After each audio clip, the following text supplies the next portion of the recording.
Hey everyone and welcome back. I'm Trixks and today I want to take you guys through my process as I create a tribute I promised myself I would do in honor of one of the few games and characters that will no doubt hold a place in my heart for a long time. Excuse me while I offer a little bit of context here. If the game studio Telltale rings a bell for anyone here, then you may also have heard of one of their main headliner titles, The Walking Dead. Don't confuse it with the TV show, it's more so inspired by the original comics, especially in how it adopts the gritty art style for the game. Telltale are known for their your choices matter, there are always consequences, story-driven formula that they have for their games, and that is one sure way of catching my attention when it comes to all the different games out there. The Walking Dead was one of their original masterpieces as well, and they've had a handful of seasons come out over the years. Now, myself and all other fans for the series cannot stress to newbies enough how important, inspirational, and lovable Clementine is. You play it, she will capture your heart in no time. She's the young girl you watch over and protect in Season 1 and then proceed to watch grow up and battle to survive under the guidance of your choices in a zombie-riddled world throughout the rest of the series. And this year in 2019, her story came to a closing chapter as Telltale and Skybound Games released the final season of The Walking Dead, offering fans the closure to her story we needed after the sudden shutdown of Telltale mid-season earlier in the year. And in honor of the final season and Clementine herself, I wanted to make my first Walking Dead fan art. I'll try not to spoil anything major for anyone that wants to dive into the series for themselves, where I can.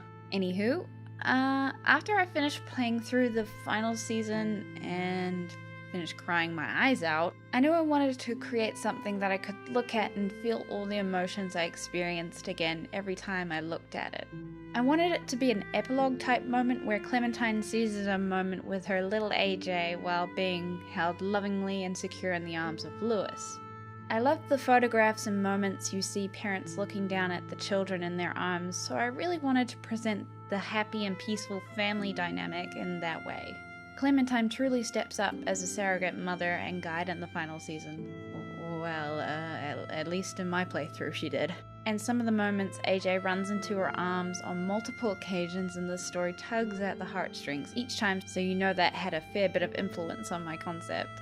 For those familiar with the final season, you will see that yes, I decided to ship Clementine with Lewis. I was tempted by Violet, no doubt, as I had kind of developed more of a bond with her at the point of making the decision, but I was drawn to the awkward piano playing goof.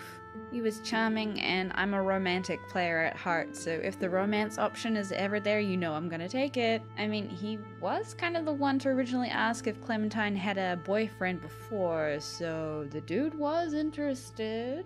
I knew I wanted to be as loyal to the Walking Dead art style and their character designs as much as I could, so I made sure I had the final season character model references off to the side to help me with their face shapes, hair, and clothing. They actually look pretty clearly identifiable as Clementine, Lewis, and AJ in my eyes, so I was really happy how things were coming along even in the beginning. Despite the dreaded clothes sketching part I always cringe at, drawing Lewis's dreadlocks was also a new experience for me as well. They were kinda funny in how they looked like weird sausages for a long while there before the texture was added. I was actually excited to work with the game's art style as it calls for comic-like line work, so it was a great opportunity to stretch my dynamic line art muscles that I use for pieces like my Spider-Sona and my 2018 Inktober collection. Patience is the key when it comes to line art, and while it isn't my favorite step in my creation process, I definitely find it satisfying watching the piece come together in its cleaned up and dynamic line weight form. And after using fine liners in real life for the first time in ages, I cannot help but feel so much more grateful for the smoothing adjustment, the undo button, and the lazy Nezumi Pro plugin I use in Photoshop when it comes to digital line art. Badly uneven or wobbly lines just draws my eyes like a blinking red light in a dark room. It makes the perfection-seeking part of my brain break out in hives. Adding all the rough textures inspired by the game's models, like the gritty use of ink in their hair, the tears in their clothing, and small markings on their faces, was a fun little process as well, and kinda helped me appreciate their design details so much more as I finished up the line art. The colours were a mix of eyedropping my reference colours directly and adjusting them as I judged them by eye.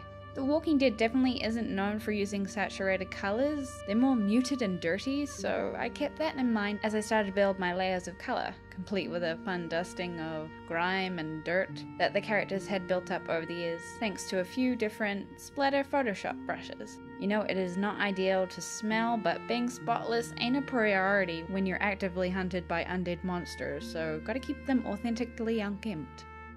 Colours sorted, I wanted to set the environment with a shot of the main school of the final season. A safe, warm place to really help set the mood I was looking to create. Gotta love and find it kind of ironic that the lighting was once again set up to have the characters in my art lit from the back.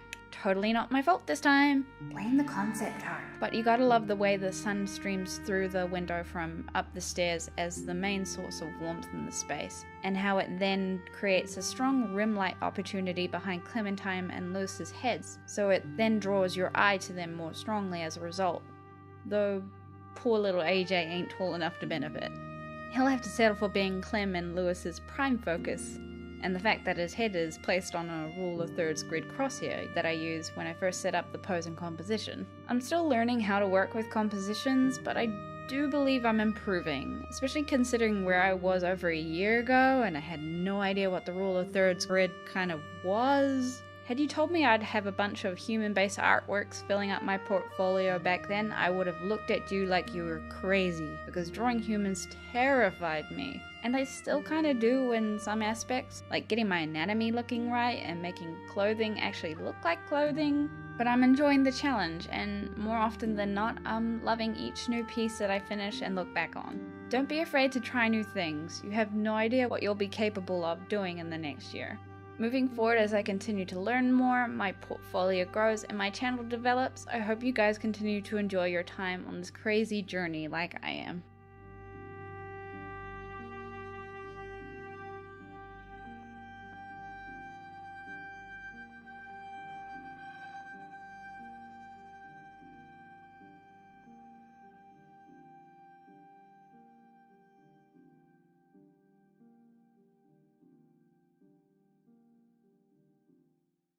Thanks for watching, everyone. If you enjoyed this video, be sure to flick that like button or leave a comment below. If you haven't already, be sure to subscribe so you don't miss out on any future videos. I upload every fortnight, and feel free to check out some of my other videos in the meantime. See ya!